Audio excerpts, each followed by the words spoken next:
lunch right now, but Cassie's egg is hatching because she was drifting. No, I never hatched a Kubbi, so now I'm gonna spin one of these and then I'm gonna get an egg, right? Yes, got an egg. That's the one. Got an This egg. same Pokestop has given me 3 or 4 5-kilometer eggs since we've been sitting here. And look, there's another egg. 2K this time, but that fills up my inventory. So we're eating lunch on 3 Pokestops. I decided not to lure them because I forgot my Go Plus at home.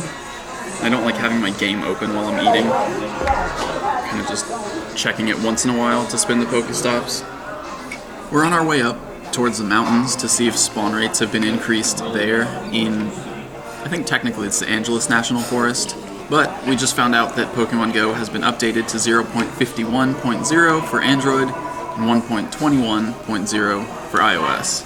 On the surface, it's a pretty small update. The update notes say the bug that caused incorrect vibration notifications has been fixed, which is a big deal because that was getting pretty annoying for a lot of people. Yeah. Day and night modes have changed to more accurately reflect the trainer's current time of day, and basically what that means is instead of the day and night modes on the game changing at exactly 7 a.m. and 7 p.m., it's going to be based on your actual location, the sunset and sunrise times for your current location.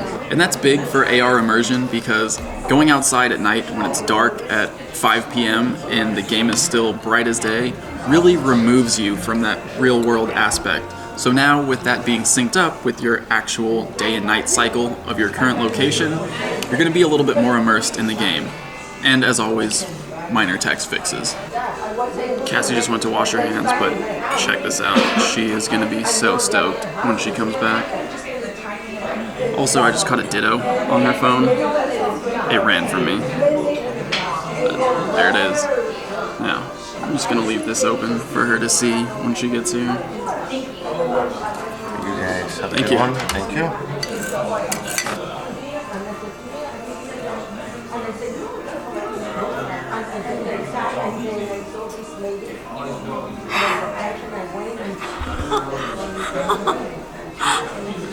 I was like, wait. I'm confused for a second. Oh my god, is this like Snorlax season or something? Yes! Okay, which way is it? While we're on our way to try to catch this Snorlax, let's talk about what the Sylph Roads data mine found hidden in this latest update. Nothing huge relating to 2nd generation. There's no new moves or anything found in the game master file yet. The biggest find is probably that there's code for Apple Watch support now in the game. So there should be an announcement about Pokemon Go for Apple Watch coming very soon. It seems like it's just about ready. Alright, we're getting closer. This is the Pokestop.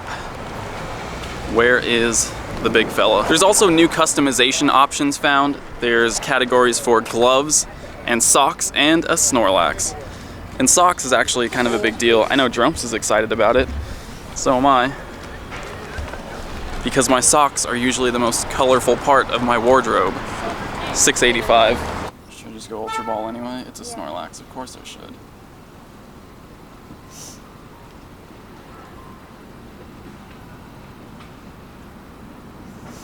Oh, he broke free. Please don't run. What the? First try. There we go. Great throw. That should be good enough. You did it. Powered his moves. Licked body slam, just like Snacks. Yep. No good on the IVs, but it's a Snorlax. There is also added code for shiny Pokemon and gender variants, so both of those updates might be coming very soon. Check it out, we found a Christmas Pikachu. Oh yeah. We're about to head up into the mountains now, and I've been refreshing the Pokemon Center site, just waiting for these Go Pluses to be available. It's supposed to be available around 3 p.m. Pacific time, and that's right now, so doesn't seem like they're there yet. In stock, but not available. Alright, let's get moving.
I knew I was gonna lose service up here at some point, I just didn't think it would be this quickly. So we're probably not gonna play Pokemon Go at all, but we both used to come up here when we were younger, and it'll just be nice to spend some time up here together.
I guess I haven't really explained exactly where we are. We're somewhere in the San Gabriel Mountains in the Angeles National Forest. I've always just called it Azusa because the city that you come up through is Azusa, but that might not actually be the name of the canyon. San Gabriel Canyon? Is that what it's called? Yeah. Do you know? Yeah. San Gabriel Canyon. So we came up past the reservoir here, and now we're over here. At the end of this road, there's a hike to the Bridge to Nowhere, which we're definitely not doing today because it's already sunset in 10 minutes, and it's a 10-mile round trip, but it's a beautiful hike, and there's a bridge at the end that goes to nowhere, hence the name Bridge to Nowhere. The reason I wanted to come up here is because it's part of a national forest.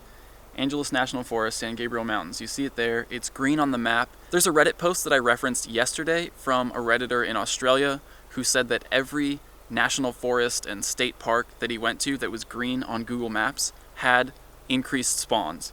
And that's something I've been wanting since the game launched. I've wanted to go to national parks and see huge amounts of wild Pokemon in a wild area like this. But since spawns are so closely tied to cellular activity in areas like this, where obviously I have no service right now and not a lot of people go, not nearly as many people as in crowded urban areas, there weren't a ton of spawns. I'm hoping on the way back down we can stop somewhere. There was a point where we had service for a little bit, so maybe we can just stop there and see if there are any Pokemon around. Otherwise, we'll try again somewhere else. And for now, we'll just enjoy the scenery.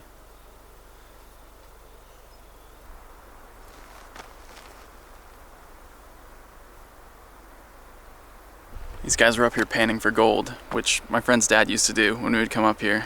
Actually get like little specks.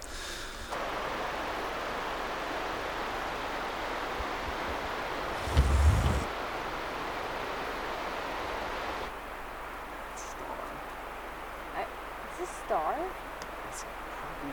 Look at this gradient and that one star right up there. Or planet. Star or planet. I'm not really sure. We're on our way down, but we just had to stop to look at this sky because that is the craziest orange.